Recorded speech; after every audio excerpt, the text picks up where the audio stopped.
Hai gorgeous, welcome to my place. Terima kasih sudah mengklik video ini. Dua remaja yang sedang jatuh cinta bagaikan sepasang merpati yang tak pernah ingkar janji.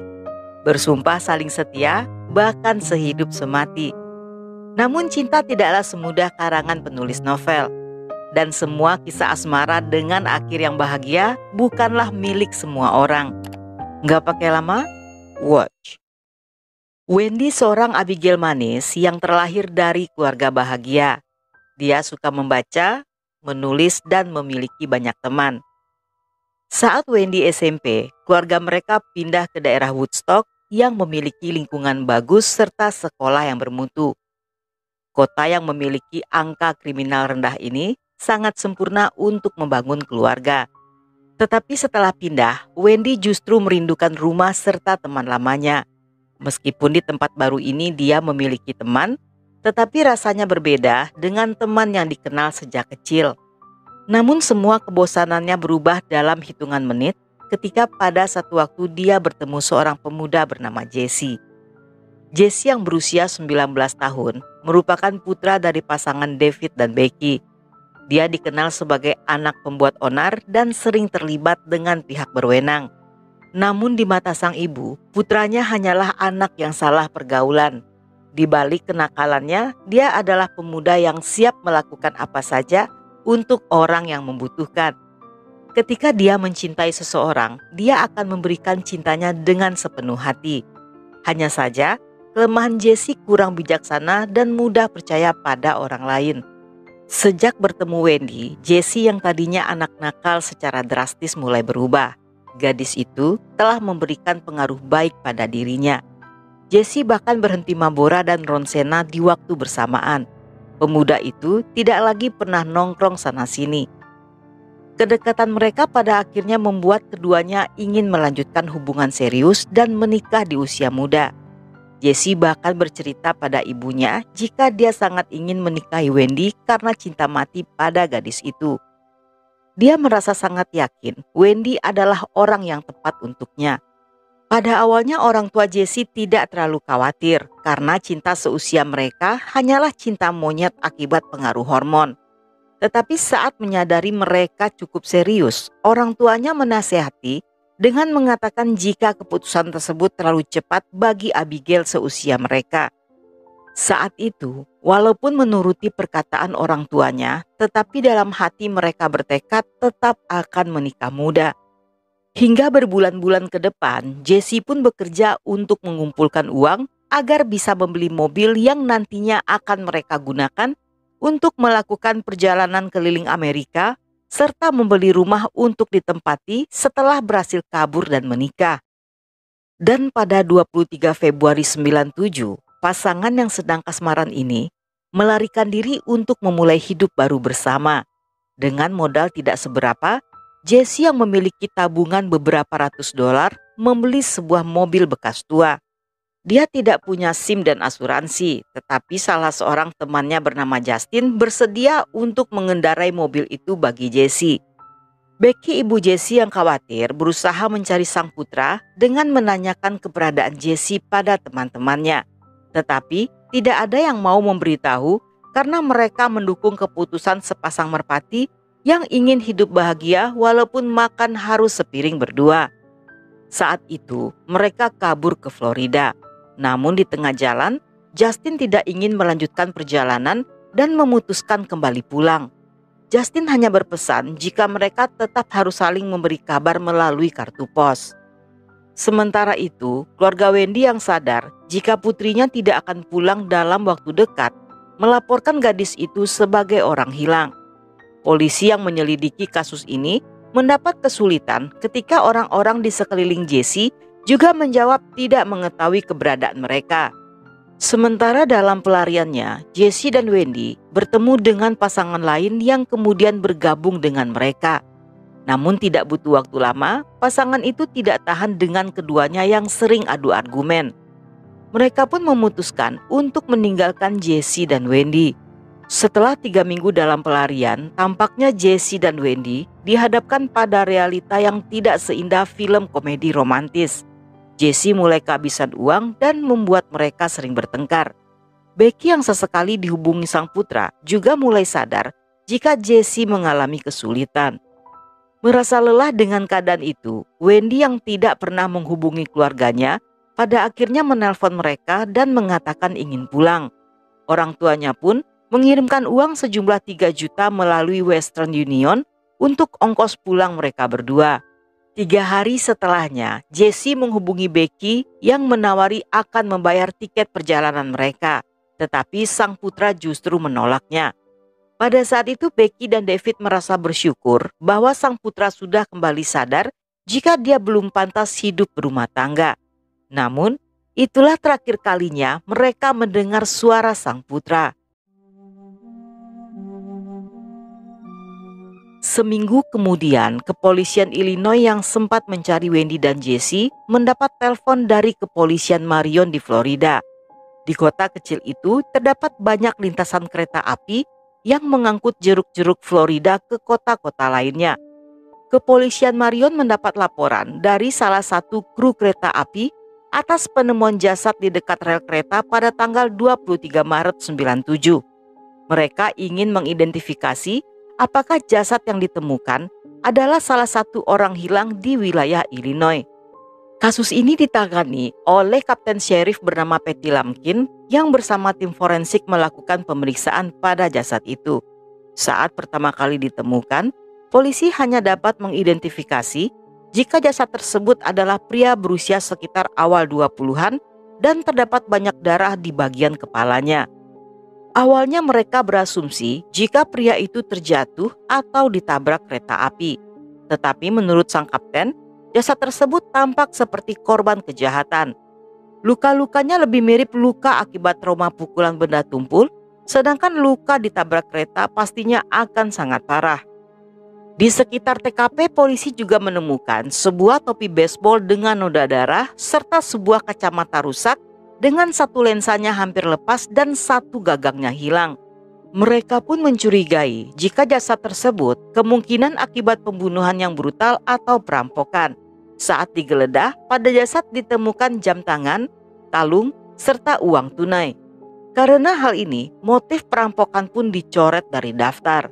Tidak jauh dari TKP juga ditemukan jejak tubuh yang diseret di rerumputan yang diduga jasad itu hendak diseret untuk disembunyikan. Namun karena alasan yang tidak diketahui, pelaku justru meninggalkan korban di TKP pertama. Selain hal itu, ditemukan batang besi yang merupakan bagian dari kopling rem kereta dengan jejak darah pada ujungnya. Forensik segera mengamankan DNA korban berupa rambut serta serat yang berasal dari sweaternya dan kemungkinan bisa memberi petunjuk siapa pelakunya. Saat polisi memeriksa kantong celana korban untuk mencari kartu identitas, mereka hanya menemukan bukti kiriman uang dari Western Union Illinois ke Florida atas nama Wendy. Kepolisian Marion pun melacak bukti transfer tersebut dan menghubungi kepolisian Woodstock untuk bekerja sama mengidentifikasi jasad seseorang bernama Wendy.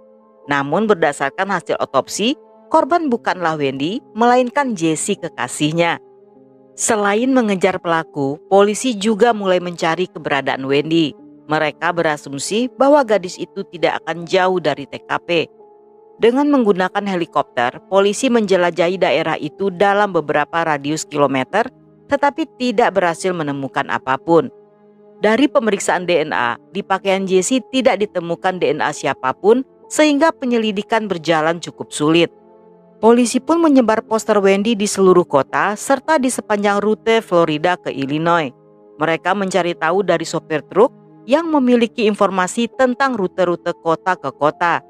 Selain itu, polisi juga menanyai para tunawisma yang berada di dekat rel, tetapi hasilnya masih sia-sia. Dalam masa-masa itu, banyak orang-orang menghubungi polisi yang mengaku-ngaku bertemu Wendy.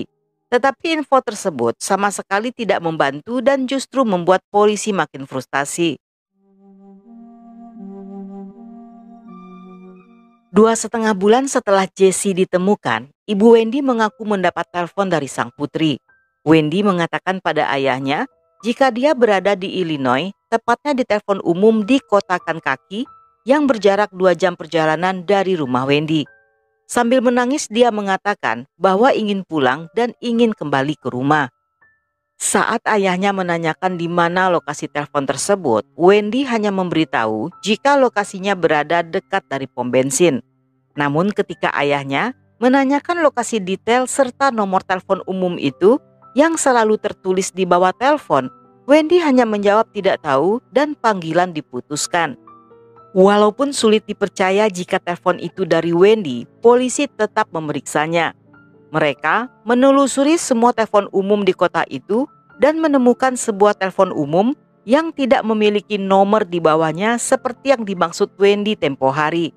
Mereka juga memeriksa CCTV di sebuah toko dekat pom bensin dan melihat seorang wanita muda yang terlihat mirip dengan Wendy. Walaupun polisi tidak yakin 100%, mereka tetap menginformasikan CCTV itu pada keluarga Wendy. Saat melihat rekaman tersebut, keluarga Wendy merasa yakin jika itu adalah putrinya. Untuk memastikannya, polisi mencocokkan riwayat panggilan telepon rumah Wendy dengan telepon umum tersebut. Namun setelah 5 hari berlalu, diketahui bahwa itu bukanlah telepon umum yang sama, melainkan telepon umum lainnya dengan poster Wendy yang menempel di dindingnya. Kemungkinan telepon tersebut adalah telepon prank dari orang iseng yang mengaku sebagai Wendy setelah melihat poster itu. Setelah pencarian selama beberapa bulan, proses penyidikan tidak menghasilkan apapun. Hingga setahun ke depan, keluarga Jesse dan Wendy rutin datang ke stasiun polisi untuk menanyakan perkembangan kasus. Polisi sendiri kesulitan serta khawatir jika terlalu lama, kasus ini akan menjadi kasus dingin yang akan semakin sulit dipecahkan dan harapan bahwa Wendy masih hidup juga akan ikut berkurang. Pada suatu hari, Kapten Petty mendapat telepon dari petugas stasiun kereta api yang memberikan petunjuk penting. Pria itu mengatakan dekat kota Jacksonville ada seorang tunawisma yang dijuluki sebagai Bob berkaki satu yang bepergian dengan seorang gadis. Dia menduga kemungkinan Boblah menjadi pelaku kasus tersebut karena Bob juga memiliki catatan kriminal. Awalnya polisi kesulitan menemukan pria itu, tetapi berkat bantuan seorang petugas kereta api, Bob berhasil ditemukan. Setelah interogasi selama 7 jam, Bob dibebaskan dan kasus ini pun menjadi kasus dingin. Hingga 2 tahun kemudian, saat itu Kapten Petty sedang mendapatkan pelatihan dari FBI selama 3 bulan. Dalam kursus itu, terdapat sebuah studi kasus tentang serial killer yang melakukan aksinya di rel kereta api di daerah Texas. Pelaku bernama Angel Resendiz yang dijuluki sebagai malaikat maut rel kereta api. Sepanjang masa produktifnya, Angel telah memakan banyak korban di berbagai wilayah yang memiliki jalur kereta. Angel sendiri saat itu merupakan 10 buronan teratas dari daftar pencarian. Dia licin, susah ditangkap, dan polisi bahkan sulit memprediksi siapa calon korban berikutnya. Semua korbannya memiliki ciri-ciri sama yang memiliki luka dari benda tumpul. Karena hal ini, sang kapten tidak menutup kemungkinan jika Angel adalah pelakunya. Walaupun dia berasal dari Texas, pria itu bisa pergi kemanapun dengan mengikuti jalur kereta yang ada di setiap kota. Polisi pun menyebarkan poster Angel dan tidak lama setelahnya mendapatkan telepon dari kakak Angel bernama Manuela yang melihat poster itu.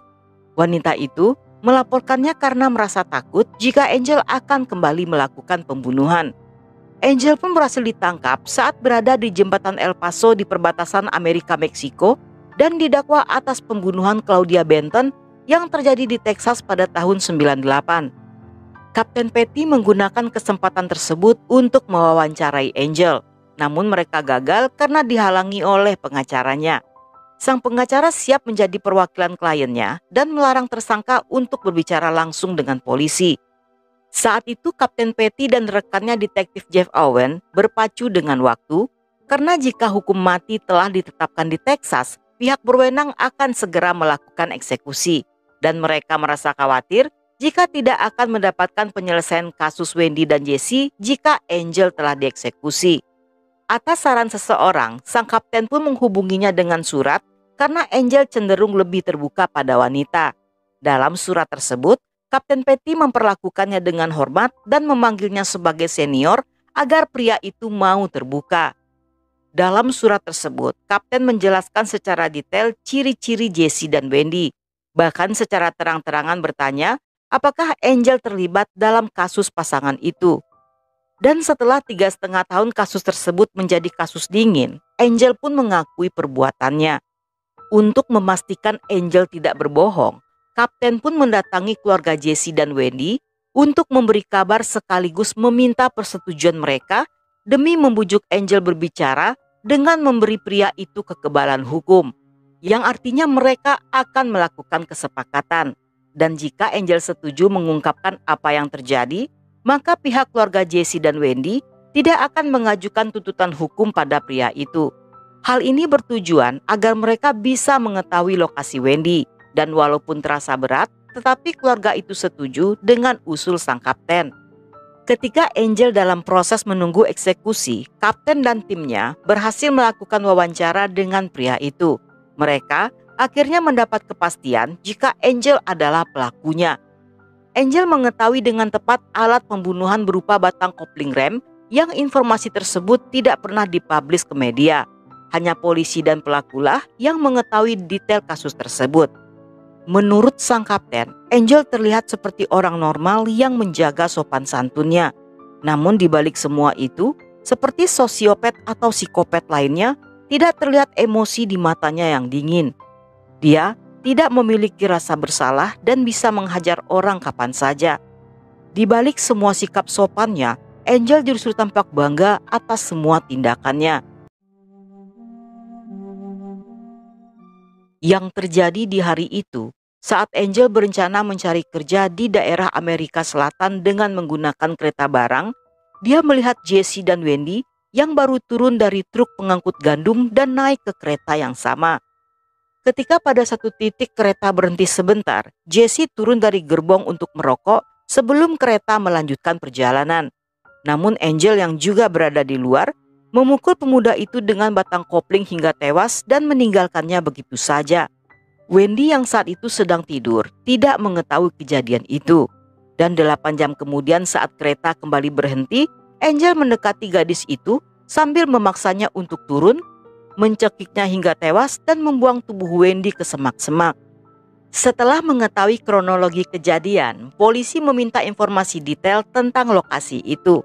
Walaupun kejadiannya telah berlalu hampir 3,5 tahun, tetapi pria itu memiliki ingatan yang sangat kuat. Dia memberikan peta lokasi dan mengatakan menutup tubuh Wendy menggunakan jaket arminya, serta menjelaskan dengan detail barang-barang milik Wendy berupa buku, aksesoris, serta ransel. Peta itu akhirnya menuntun polisi menemukan keberadaan Wendy di sebelah selatan dari TKP Jesse dengan jarak 1 jam perjalanan. Bersama anjing pelacak, mereka mencari di lokasi tersebut dan menemukan barang-barang pribadi milik Wendy termasuk buku serta jaket army. Pada jasad Wendy juga ditemukan cincin tunangan yang masih menempel di jari serta jam tangan bergambar Winnie the Pooh. Wendy pun dikembalikan pada keluarganya agar bisa dimakamkan dengan layak. 7 tahun setelah penangkapannya, Angel pun menjalani eksekusi dengan menggunakan suntikan. Walaupun dia tidak menjalani persidangan atas kasus Jesse Wendy, tetapi keluarga mereka cukup puas karena Angel telah mendapatkan hukuman yang pantas. Walaupun kasus tersebut dianggap selesai, tetapi FBI masih menelusuri jejak kejahatan Angel dan menduga bahwa korbannya berjumlah 23 orang dari 15 orang korban yang berhasil diketahui. Setelah kasus ini terpecahkan, Kapten Petty naik jabatan menjadi kepala kantor Sheriff Marion dan detektif Jeff Owen mendapatkan penghargaan.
Dan sampai di sini dulu cerita kita kali ini. Semoga kalian suka dengan ceritanya. Jangan lupa subscribe, like, komen, dan share sebanyak-banyaknya ke media sosial kalian.